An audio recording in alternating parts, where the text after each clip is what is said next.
친해질 덕! 아기 이름은 어떻게 짓는 것이 좋은가요? 이름을 아버지가, 그래서 엄마 아빠가 짓는 게 좋으냐, 할머니 할아버지에게 이름을 부탁하는 게 좋으냐. 난 이 질문도 참 고마운 질문이라고 생각을 해요. 요즘에 엄마 아빠들은 그런 문제까지 이렇게 어르신들을 염려하고 배려하시는구나. 이제 그거에 대해서 이제 고맙게 생각을 하고. 우리 집 얘기하면, 제 이름은 우리 아버지가 지으셨고, 우리 광재 이름은 내가 지었어요. 이게 손주 이름을 지은 건데, 이제 우리 아버님은 좀 어떻게 생각이 아주 깊은 분이시다, 이렇게 이름을 보고 생각을 하는데, 나는 이제 병자 돌림이고, 이제 대종항이라고, 이제 전체적인 학렬로는 영자 학렬인데, 한때 이제 우리 집안에서 병자를 쓰다 보니까, 나는 김병조예요. 아침조자. 우리 둘째는 낮오야. 김병오. 셋째는 저녁석. 김병석. 그리고 우리 막내는 해년. 1년. 우리 누나는 구슬옥자를 써요.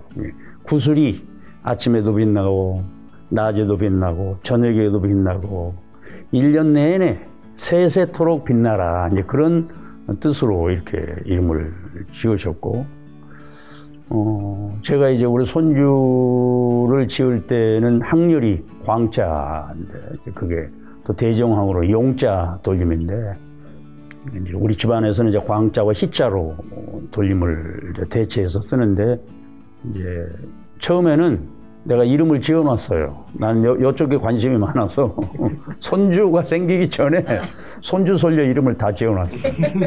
그래서 큰 손주가 나면 광모, 둘째 손주가 생기면 광범, 그리고 손녀가 생기면 주인, 이렇게. 주인은 원래 주인의식을 갖고 살아라라는 뜻이고, 한자로 하면 두루주자에 어지린자, 두루두루 모든 분들에게 인한 사랑을 베푸는 그런 사람이 되라. 그리고 광모, 광범은 모범적인 그런 삶을 살아라. 이래서 광모, 광범으로 이렇게 지어놨는데, 우리 며느리가 그 무슨 안 좋은 추억이 때 그 이름을 가진 분하고, 그래서 그 좀 바꿀 수 없어요. 그래서 내가 이제 여러 국리 끝에 광재라고. 둘째도 지어놨어, 이제. 광영으로. 그래서 이제 그 나이는 건질제자. 많은 분들을 이렇게 돕는, 손해보는 삶을 살아라, 이런 뜻이고. 광영은 오래도록 편안한, 그런 심신이 편안한 사람이 됐으면 좋겠다. 이제 편한 영자를 이렇게 쓴 건데. 이제 이게 사정에 따라서 할아버지가 지을 수 있는 그런 상황이나 그런 경우가 되면 이제 할아버지가 지어드리는 것도 좋지, 사실은. 왜냐하면 조손 간에 그 맥을 이어가는 거니까. 맥을 이어가는 입장에서 아버님 이번에 아이가 생겼는데 이 아이 이름이 어떨까요? 얼마나 고맙겠어. 그것도 효심이라고 생각해, 효심. 그리고 이제 그런 상황이 못 되는 경우도 있을 때, 그때는 그럼 제가 지어도 괜찮을까요? 이렇게 서로 상의를 하고. 제가 며칠 전에 한번 얘기한 적이 있는데, 서로 필자 부모 가장이라고 어른한테 여쭙고 또 이렇게 그 결과에 대해서 상의도 하고, 제가 이번에 이름을 이렇게 지으려고 합니다. 오, 그거 좋다. 저는 그 어르신들 한자로 쓰시는 것도 좋고 학렬로 쓰시는 것도 좋은데 한글 이름이 좋아서요, 이렇게 지으려고 합니다.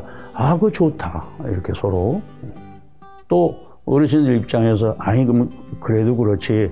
예를 들면 큰아이인 경우에는 학렬을 넣었으면 좋겠다. 근데 사실은 학렬을 넣어서 짓는 게 쉬워요. 어려운 게 아니라고. 이미 이름 석자 중에 2자는 정해져 있는 거 아니야. 응? 성은 김이고, 예를 들면 내가 이제 영자 돌림이 원자 돌림인데 김원까지 나와 있는데 이 한자만 생각하면 되는 거니까. 사실은 어렵다 그러는데 학렬자대로 지은 게 좋아요. 내가 지금 몇 대 손이다. 그런 그 뿌리의식도 필요하거든요. 뿌리의식. 그럼 뿌리가 단단해야 줄기와 잎이 무성한 거니까.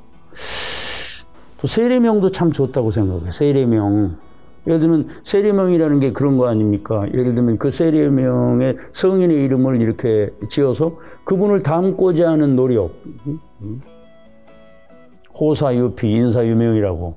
사람은 죽어서 이름을 남기고 호랑이는 죽어 가족을 남기는데 그 이름이 주는 그런 가르침도 있거든. 항상 이렇게 불러준다 말이에요. 불러준다 이 말이에요. 이름이 상당히 중요해요. 그런데 이름을 너무 함부로 짓는 경우가 있다는 생각을 해요. 근데 이제 저는 뭐 물론 이제 동양학에 관심이 많은 사람이어서 학렬자대로 지었으면 좋겠다 고집하는 사람은 아니야. 상황에 맞게 짓되 큰 아이는 아무튼 이제 뿌리로부터 몇 대. 또 아까 말씀드린 이름 짓기가 쉬우니까 그랬으면 좋겠다. 이런 생각이 들고 다시 말씀드리지만 할아버지한테 이름을 이렇게 부탁드리는 것도 외롭지 않게 만드는 방법의 하나예요. 인정하는 거니까. 서로 이것도 서로 상의해서 또 상의했을 때 어르신들은 어르신들대로 어떻게 나한테 한마디 물어보지도 않고 이름을 지었냐 그러지 말고 설사 마음에 안 든다고 하더라도 칭찬해주고 격려해주고 또 어르신 젊은 분들은 젊은 분들대로 자기가 짓는 것도 이렇게 좋겠지만 어른들한테 이렇게 상의를 해서 그러한 서로 간에 상의하에 이름을 지었으면 좋겠다. 그 이름은 중요해요. 이름이 아주 중요합니다. 끝나고 나면 남는 건 이름이니까. 소쿠리 TV 얼마나 이름 좋아.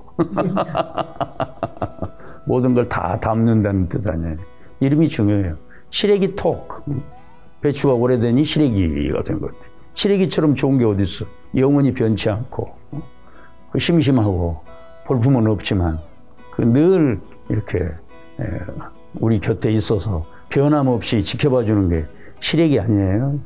이름이 중요한 거예요. 이름이. 그래서 그 이름을 함부로 부르는 것도 문제고 또 이름을 함부로 짓는 것도 문제여서 그래서 아버님의 이름을 부를 때 무슨 자 그러는 거예요. 이름을 함부로 불러서는 안 된다는 것 때문에 그만큼 이름이 중요하기 때문에 이름을 지을 때도 심사숙고해서 서로 간에 의견을 절충을 해서 최상의 그 단어를 사용하는 것이 그것이 그 아이를 위한 지극한 사랑 중에 하나다. 난 이렇게 봅니다. 추가 질문입니다.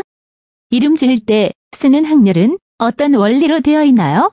이런 기회에 학렬자에 관한 학렬, 그걸 이제 행이라고 쓰고 발음은 항이라고 줄항 그래서 학렬이라고 하는데 아주 재미있어요. 이게 이제 학렬대로 지으라는 뜻이 아니고 학렬에 그런 뜻이 있구나 이런 뜻이라고 말씀드리는데 저희 이제 광산김가는 이제 영자 돌림이 있어요. 영자, 길영자. 길영자 밑에 물가 숫자를 써요. 영자 밑에 숫자야. 그 영자에는 이 영자에는 이렇게 물 숫자가 들어가요. 또 물가 숫자에는 삼수변에 이렇게 하고 나무 목자가 들어가. 나무 목자. 나무는 물이 있어야 살아. 나무의 아버지는 물이라는 거예요. 그래서 그게 소위 수생목 그런 거예요. 물은 나무를 낳는다. 그 다음에 숫자 밑에 용자를 써요. 용자. 김용님, 바로 이제 김용님. 그 김용님 씨의 용자는 이거 밑에 불화자 밑에 입구자예요. 용용자는 불화자가 들어있어요. 이렇게 하고, 요렇게 하고, 입구자니까 불화자. 그럼, 그래서 수는 나무니까, 나무가 있어야 불을 뗄 수가 있어요. 목생화. 나무가 불을 낳는다, 이 말이에요. 그 다음에 용자 밑에 중자예요, 중자. 김우중 할 때 중자가 그 중자인데. 중자에는, 이 중자에는 자세히 보면, 이제 글자 하셔. 흑토자가 들어있어. 가운데 중자에는 흑토자가 들어있다고. 불이 사그라들면 흙이 돼요. 응? right? 그 다음에 중자 밑에 선자야, 선. 근데 이게 착할 선자. 가장 대표적인 사람이 김선빈 야구선수. 네, 김선빈이가 바로 선자 돌림인데, 이 착할 선자는 이렇게 돼 있어요. 이렇게. 지금 이걸 자세히 들여다보면 쇠금자예요, 쇠금자. 쇠금 밑에 입구자로 돼 있어요. 그러니까 금이라는 거야. 그러니까 흙 속에 쇠가 있는 거야. 흙 속에. 금속은 흙 속에 들어있잖아, 흙 속. 그래서 그래서 이게 항렬대로 된 거예요. 이렇게. 영자에는 물수, 그 다음에 숫자에는 나무목, 용자에는 불화, 그 다음에 가운데 중자에는 흑토, 착할 선자에는 쇠금, 이렇게 해서, 그게 이제 소위 오행에 의한 항렬이에요. 다, 그러니까 그냥 생긴 게 아니고, 항렬을 할 때도 그런 법칙이 있었고, 이제 항렬 얘기가 나와서 얘기인데, 가수 김용림 씨라고 계셔, 가수 김용림. 탤런트 김용림 선생 말고, 가수 김용림.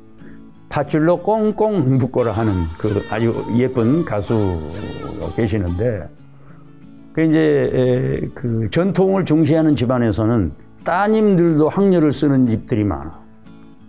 그래서 이제 그 집이 이제 바로 이제 광산 김가여서 내가 언젠가 물어봤어.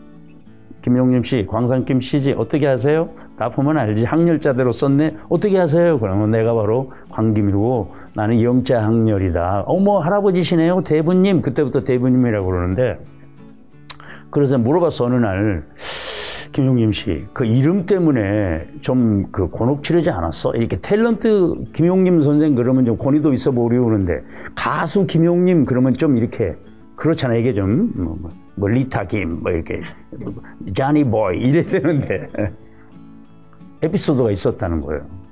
이름이 어떻게 보면 좀 옛날식 이름이니까 좀 바꾸자, 매니저가 그랬다는 거예요. 김용림 그러면 너무 좀 가수 같지가 않고 무슨 교수 이름 같으니까 좀 이름을 바꾸자. 그래서 김용림 씨가 매니저를 바꿔버렸대. 아, 멋있는 답인데 그 뒤에 아버님이 지어주신 이름을 어떻게 함부로 바꿀 수 있느냐는 거야. 그래서 감동받았어. 그런 것이 바로 우리나라를 지켜온 하나의 그 뿌리가 아닐까, 이런 생각이 들어. 촌스럽다고 하는 이유로, 부르기 참 어렵다고 하는 이유로 그냥 도외시하지 않고, 설사 그러한 면이 있음에도 불구하고, 훌륭한 사람은 어떤 사람이냐? 그럼에도 불구하고야. 그럼에도 불구하고. 그 항렬하니까 김용림 선생 생각이 나네.